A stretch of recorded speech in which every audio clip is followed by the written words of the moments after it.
Quand les vagues s'enflent avec la formation du ressac, de forts courants d'arrachement se forment, créant des conditions dangereuses pour les nageurs. Après avoir éclaboussé sur la plage, une vague retourne naturellement vers le large. Les vagues se déplacent dans un mouvement circulaire. Toutefois, il arrive que des obstacles naturels ou humains, barres de sable ou quais, bloquent la retraite des vagues. L'eau piégée se mue alors en un courant qui longe le littoral à la recherche d'une ouverture dans l'obstacle. Quand elle le trouve, le courant comprimé fuit rapidement vers le large. C'est ce vif courant vers le large qu'on appelle courant d'arrachement. Souvent, pris de panique, les nageurs saisis par un courant d'arrachement essaient de regagner la plage. Contre un courant de 1 à 2 mètres par seconde, ces efforts peuvent avoir des conséquences néfastes, voire fatales. Les gens assimilent à tort les courants d'arrachement aux courants de reflux ou de marée. Or, un courant d'arrachement ne vous attirera pas vers le fond, c'est plutôt une étroite colonne d'eau qui vous attirera avec force vers le large. Tous les courants d'arrachement ne sont pas semblables. Certains peuvent être bien formés, mais la plupart sont instables et difficiles à remarquer par les non-initiés. Deux indices peuvent aider: la coloration de l'eau et les variations dans les régimes de vagues. Comme les courants d'arrachement créent un couloir d'eau, celle-ci peut paraître plus sombre.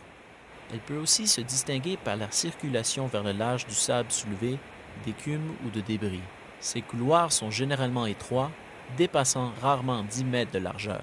La forme et le point de rupture des vagues sont différents dans les courants d'arrachement. Remarquez les variations dans le régime des vagues, comme l'eau agitée, menant vers un panache passé par les vagues déferlantes ou les barres de sable. Méfiez-vous des zones calmes dans le ressac. L'eau calme peut sembler rassurante aux nageurs, mais cache probablement un profond courant d'arrachement et peut être très dangereuse. Parce que les courants d'arrachement sont difficiles à voir, la plupart des gens s'aperçoivent de leur présence lorsqu'ils se sentent entraînés le long de la rive ou vers le large. Ces courants sont souvent accompagnés de dérives latérales qui aboutissent au courant en direction du large. Quand vous êtes dans l'eau jusqu'aux genoux, demandez-vous si l'eau semble vous attirer. Ce pourrait être un indice de la présence d'un courant d'arrachement à proximité. En apprenant à connaître vos plages, vous pouvez en apprendre davantage sur les endroits dangereux. Méfiez-vous particulièrement des structures comme les quais et les brise-lames où les courants d'arrachement sont fréquents. Le fond de l'océan et surtout les barres de sable contribuent aussi à la formation des courants d'arrachement. Les vagues deviennent prises entre la plage et les barres de sable. Attention à la formation de barres de sable.